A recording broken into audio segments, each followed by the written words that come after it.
నమస్తే, welcome to Suman TV.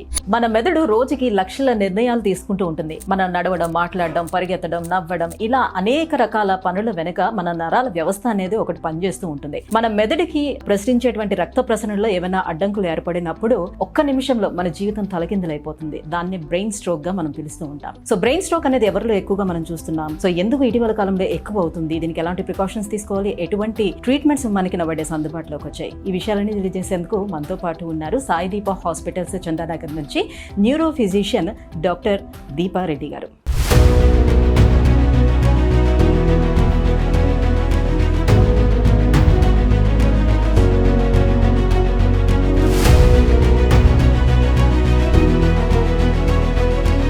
Hello ma'am. Thank you అండి.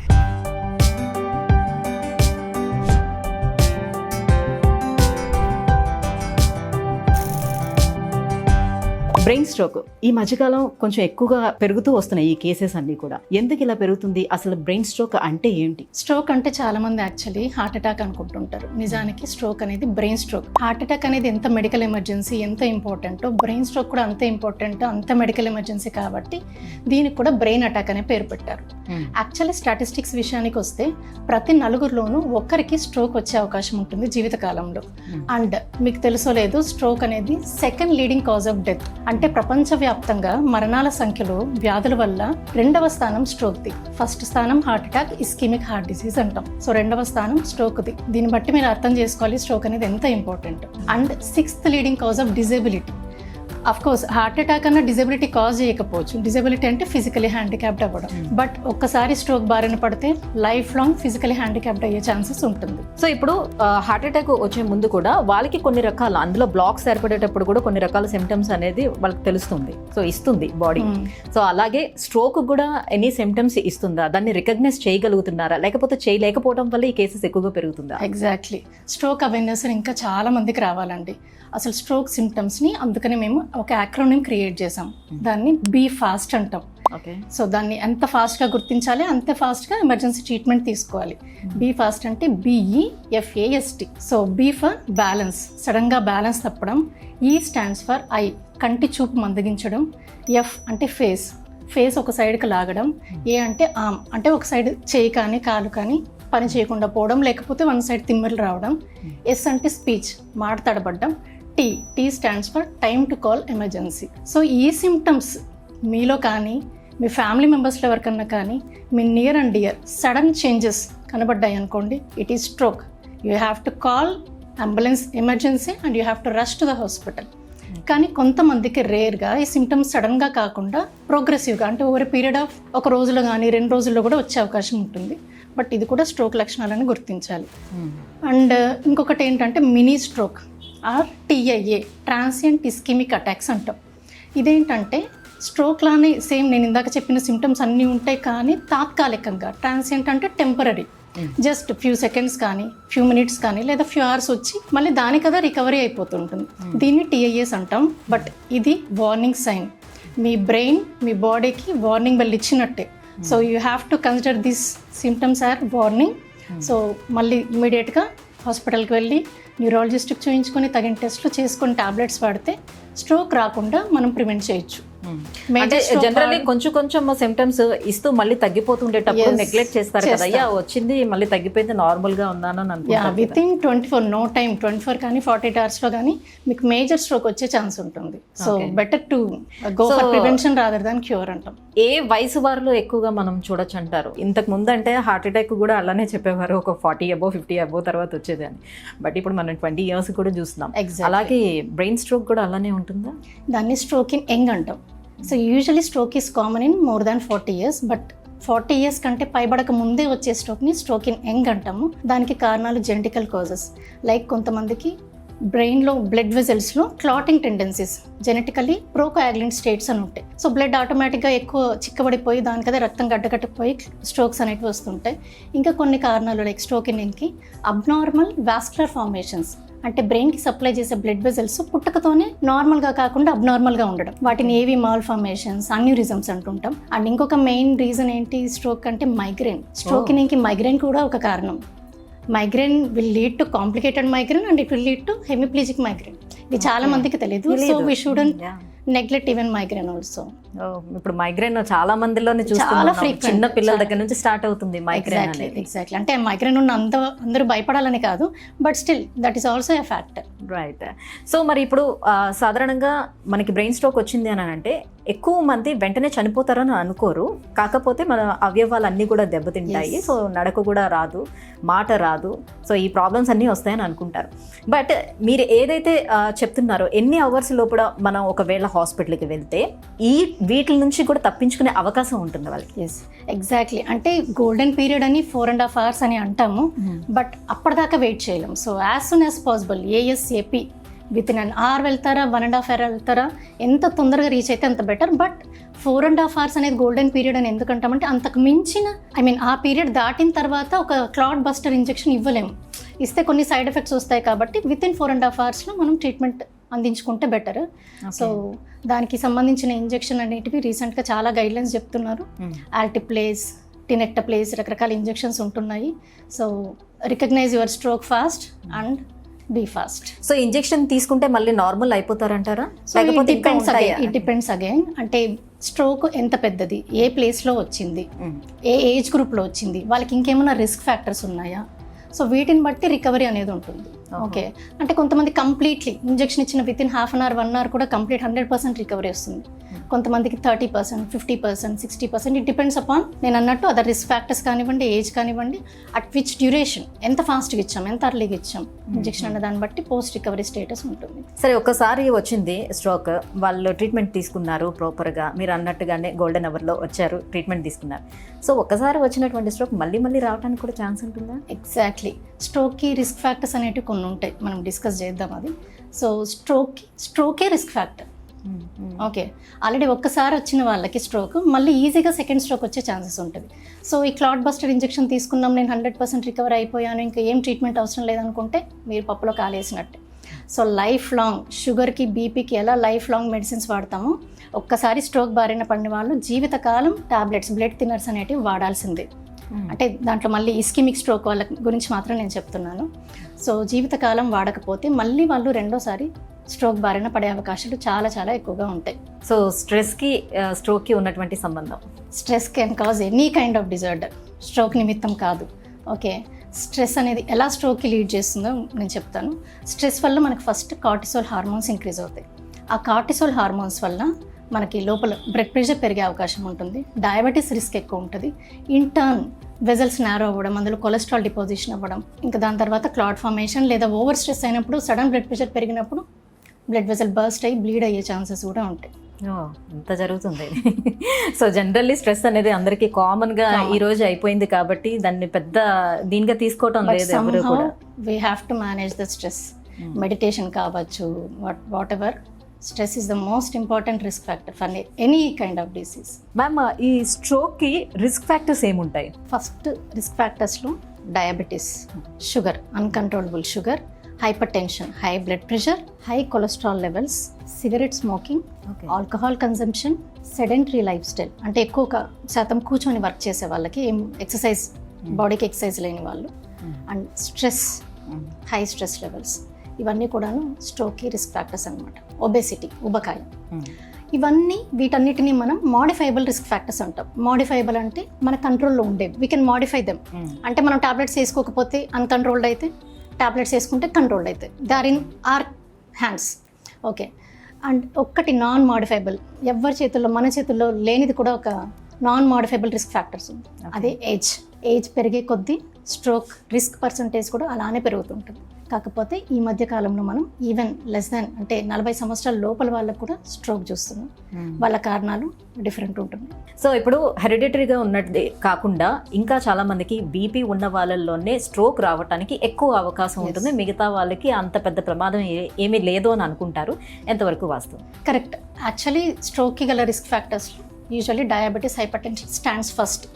So blood pressure అనేది blood వెజల్ని narrow చేసేస్తుంది, స్టిఫ్ చేస్తుంది, లోపల ఉన్న కొలెస్ట్రాల్ డిపాజిషన్ ఇంక్రీజ్ చేస్తుంది. సిమిలర్ మెకానిజం ఈవెన్ డయాబెటీస్లో కూడా ఇదే పెథాలజీ మెకానిజం వల్ల బ్లడ్ వెజల్ వీకెన్ అవ్వడం, స్టిఫ్ అవ్వడం, నారో అవ్వడం, బ్లడ్ ఫ్లో అనేది తక్కువైపోవడం. సో ఈ మెకానిజం వల్ల హైపర్ టెన్షన్ లీడ్స్ టు ఆ బ్లడ్ సర్క్యులేషన్ తగ్గిపోవడం, స్ట్రోక్ రావడానికి కారణం. కొంతమందికి ఏంటి, హై బ్లడ్ ప్రెషర్, అంటే ఆల్రెడీ బీపీ ఉన్న వాళ్ళు బీపీ టాబ్లెట్స్ కొద్ది రోజులు ఆపేస్తారు, ఇప్పుడు నాది కంట్రోల్ అయిపోయిందని సడన్గా ఆపేస్తారు. వాళ్ళకి తెలియకుండానే సడన్లీ ఆ 150 ఉండే బ్లడ్ ప్రెషర్ 200కి జంప్ అవుతుంది. ఆ టైంలో ఆ ప్రెషర్ తట్టుకోలేక బ్లడ్ వెజల్ సడన్గా రప్చర్ అయింది అనుకోండి, బ్రెయిన్ మొత్తం bleeding, so again haemorrhagic stroke అంటాం దాన్ని. యా, సో బీపీ వచ్చింది అంటే లైఫ్ లాంగ్ మనం మెడిసిన్స్ వాడాల్సిందే. మేబీ కంట్రోల్కి వస్తే డోస్ తక్కువ చేస్తారు కానీ but never it can be stopped.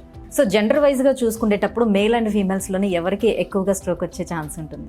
Usually gender equivalency అనేది ఉంటుంది, but male are more prone to get strokes because of diabetes risk కావచ్చు, hypertension, smoking, alcohol drinking. So ఇవన్నీ usually seen in more male population కాబట్టి stroke is also more common in male gender. So ఒబేసిటీకి దీనికి ఏమైనా సంబంధం ఉందంటారా? ఖచ్చితంగా ఉందండి. ఒబేసిటీ అంటే ఉబకాయం, ఎక్కువ సెడెంటరీ లైఫ్ స్టైల్ ఉన్న వాళ్ళకి ఒబేసిటీ వచ్చే ఛాన్సెస్ ఉంటుంది, లేదా హెరిడిటరీ కాజెస్ కావచ్చు, రకరకాల రీజన్స్, థైరాయిడ్ ఉన్న వాళ్ళకి ఒబేసిటీ ఉంటుంది. సో ఒబేసిటీ వల్ల కూడా ఇంటర్నల్గా కొలెస్ట్రాల్ డిపోజిషన్, బ్లడ్ వెజల్స్, రక్తనాళాల్లో బ్రెయిన్ సప్లై చేసే బ్లడ్ వెజల్స్లో కొలెస్ట్రాల్ డిపోజిషన్ ఎక్కువ అవడం, ఇంటర్న్ క్లాట్ ఫార్మేషన్ ఎక్కువ అవడం, బ్లడ్ బ్లాకేజ్, సర్క్యులేషన్ పోయింది, స్ట్రోక్ వచ్చే ఛాన్సెస్ ఉంటాయి.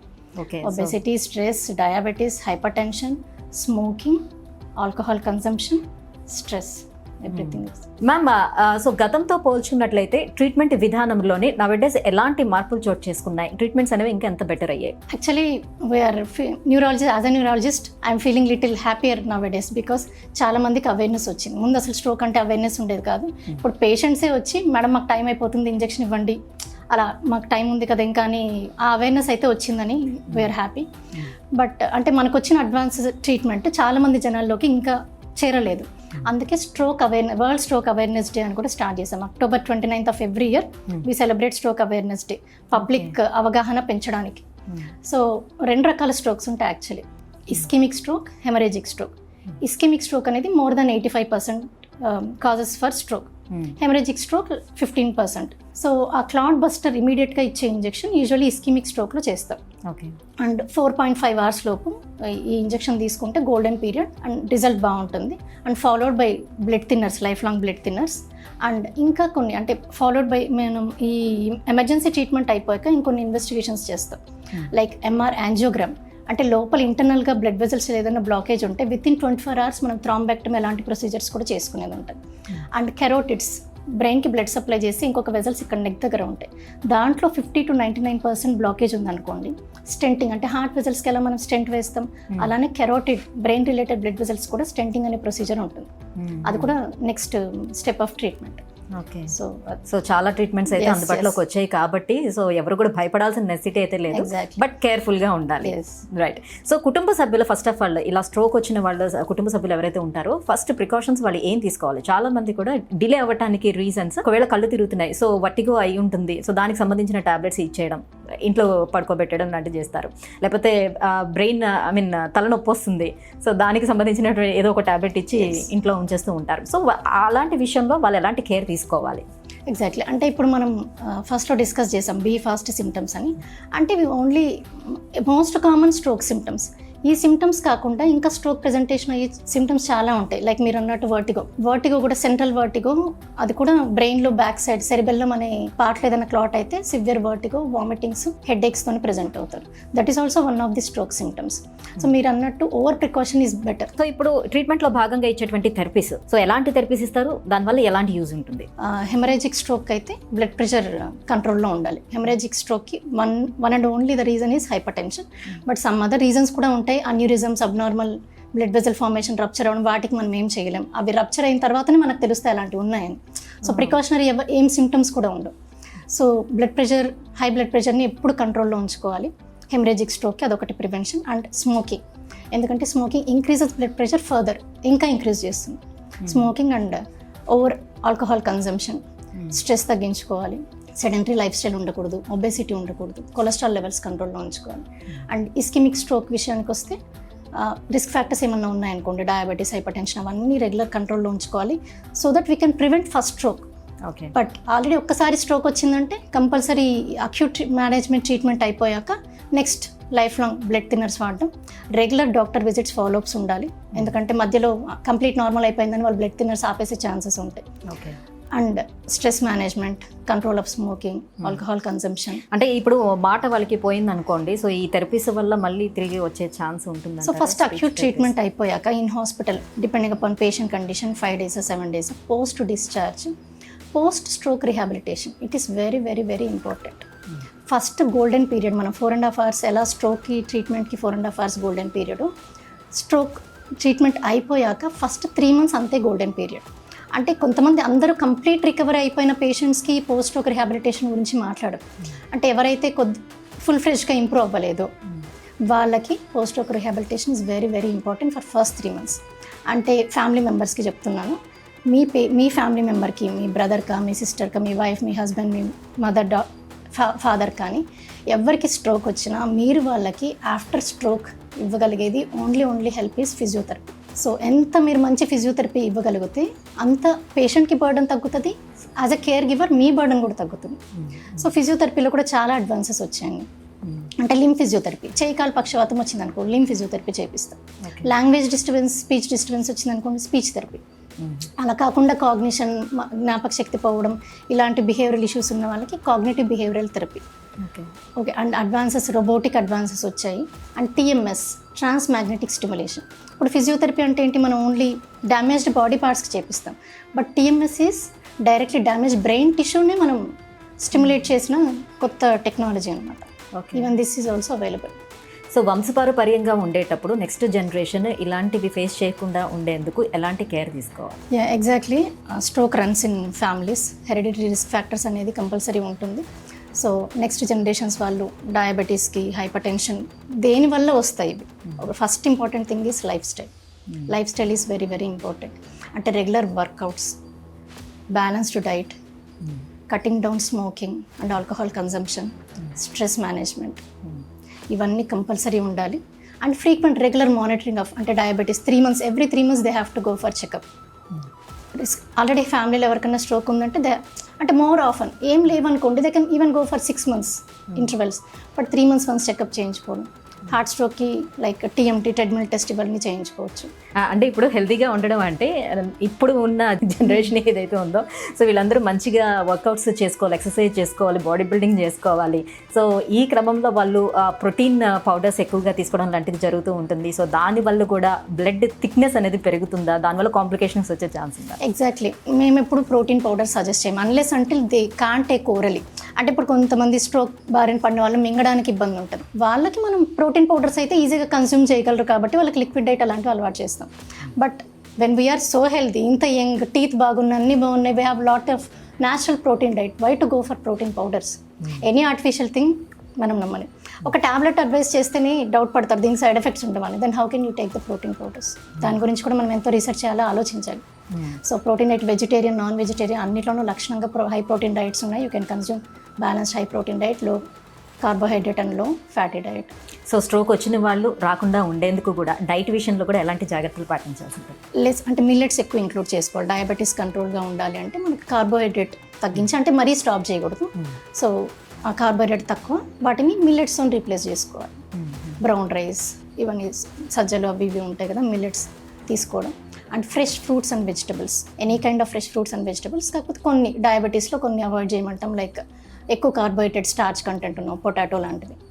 And high protein diet, egg whites, soybean, rajma and white meat. Red meat avoid చేయమంటాం, లైక్ మటన్ అట్లాంటివి. So white meat will have, but the way we cook and it is also important. అంటే నేను chicken తినాలని చెప్పి రోజు deep fries చేసేసుకుని తింటే దాంట్లో మళ్ళీ వచ్చేది మనకు కొలెస్ట్రాల్, ప్రోటీన్ తగ్గిపోయి bad quality it converts into మన గుడ్ క్వాలిటీని బ్యాడ్ క్వాలిటీలో కన్వర్ట్ చేసేస్తాం. Most of the time try to take steamed food which contains actual protein అలానే రీటైన్ అవుతుంది అనమాట. Thank you ma'am, thank you so much. Strokes సంబంధించి పూర్తి ఇన్ఫర్మేషన్ని మా వ్యూవర్స్ అందరికీ షేర్ చేశారు. Thank you so much. Thank you so much.